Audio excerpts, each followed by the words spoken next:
അത് ചേട്ടന്റെ സഹോദരങ്ങൾ ഉൾപ്പെടെ തിങ്കളി കിടക്കുവാണ്. ഞാൻ നിരപരാധിയാണ്. എൻ്റെ അഭിപ്രായം തന്നെയാണ്. ഞാൻ അവിടെ ബർത്തോമാസ് അവിടെ തെറ്റാണ്. എന്താണെന്ന് ചോദിച്ചാൽ പുതുശ്ശേരിയെ കൂടി പാർട്ടിയിലെടുത്താലും തെറ്റൊന്നുമില്ലെന്ന്. അവന് ഒരു MLA യോഗ്യനാണ്. ആർക്കാ നിഷേധിക്കാൻ പറ്റുന്നത്? കേരള കോൺഗ്രസ് പാർട്ടിയിലെ ഏറ്റവും നല്ല MLA-മാരിൽ ഒരാളായിരുന്നു ജോസഫ് പുതുശ്ശേരി എന്ന് സത്യമായി എല്ലാവർക്കും അറിയാം.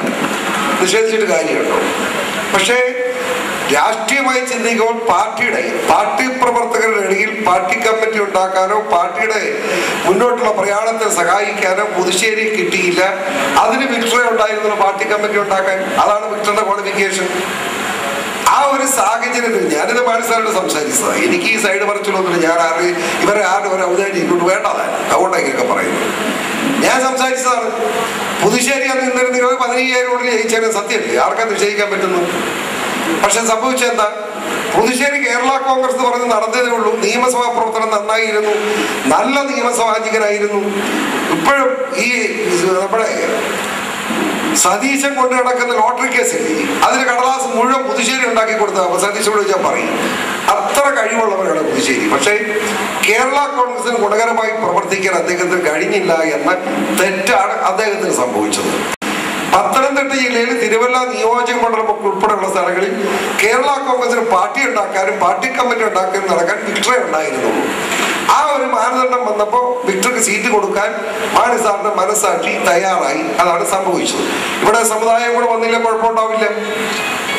ഇത് സംഭവിച്ചത് നമുക്കറിയാമല്ലോ. ഞാൻ വിശദീകരിക്കേണ്ട കാര്യമില്ലല്ലോ. അതുകൊണ്ട് പുതുശ്ശേരിയെ കളയേണ്ട, പുതുശ്ശേരി വരുന്നേയും പാർട്ടിയിലോട്ട് വരണം. രാജ്യസഭ കൊടുക്കാന്ന് ആരും ചർച്ചയില്ല. നിങ്ങൾ വല്ല മണ്ടന്മാരും പറഞ്ഞിട്ടുണ്ട്. ഇവിടെ ആരെങ്കിലും മണ്ടന്മാരെങ്ങനെ പറഞ്ഞോ? ആരും ചർച്ച ചെയ്തേ ഇല്ല. നിങ്ങൾ പത്രത്തിൽ വല്ല വിവരക്കെടുമ്പോൾ അതിന് പറയാൻ നിങ്ങൾ നടക്കുന്നത് എന്തിന്? അത് നമ്മുടെ ഒരു സൂക്കേടാണ്. നമ്മളെ പറ്റി എത്ര നല്ല വാക്ക് വെണ്ടയ്ക്ക അക്ഷരത്തിൽ വന്നാലും നമ്മുടെ പാർട്ടിക്കാർ കാണുകയില്ല. ആടിരോഗ വിദഗ്ധൻ ചങ്ങനാശ്ശേരിയിൽ നിന്ന് ചെറിയ വാർത്ത മാണി സാറിനെ പറ്റി മോശം വന്ന അത് എല്ലാവരും കാണും. അത് കാണുന്ന മാത്രമല്ല, പത്രത്തിലൂടെ കാണിച്ചിട്ട് നമ്മുടെ ആളുകൾ ഉറപ്പം വരും. അത് കേരള കോൺഗ്രസ് സംസ്കാരത്തിൽപ്പെട്ടതാണ്.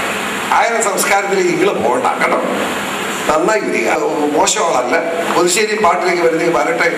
അദ്ദേഹം വരണം. അല്ലാതെ റോഡിൽ കൊണ്ടുവന്ന് ഈ പണി പറ്റിക്കല. അവിടെ രാജ്യസഭ ജോയി എപ്രകാരത്തിൽ കൊടുക്കാൻ മാണി സാറ് ഒരു 4-5 കൊല്ലം മുമ്പ് തീരുമാനിച്ചതാണ് എൻ്റെ അറിവ്. അത് ധാർമ്മികമായി മാണി സാറ് പറയുന്നതിനെ എതിർക്കാൻ നമുക്ക് അവകാശമില്ല. കാരണം എന്താണെന്ന് ചോദിച്ചാൽ രാജ്യസഭാ സീറ്റ് മാണി സാറിന് കൊടുത്തോളാമെന്ന് കോൺഗ്രസ് ഹൈക്കമാൻഡ് പറഞ്ഞു കഴിഞ്ഞ് അത് മാണി സാറിൻ്റെ ഇരിക്കുമ്പോഴാണ് PCO ആ കൊടുത്ത് ചെയ്തത്. പിന്നെ എനിക്കെന്നെ അത് ചോദിക്കാൻ കഴിയും. അതും കഴിഞ്ഞ്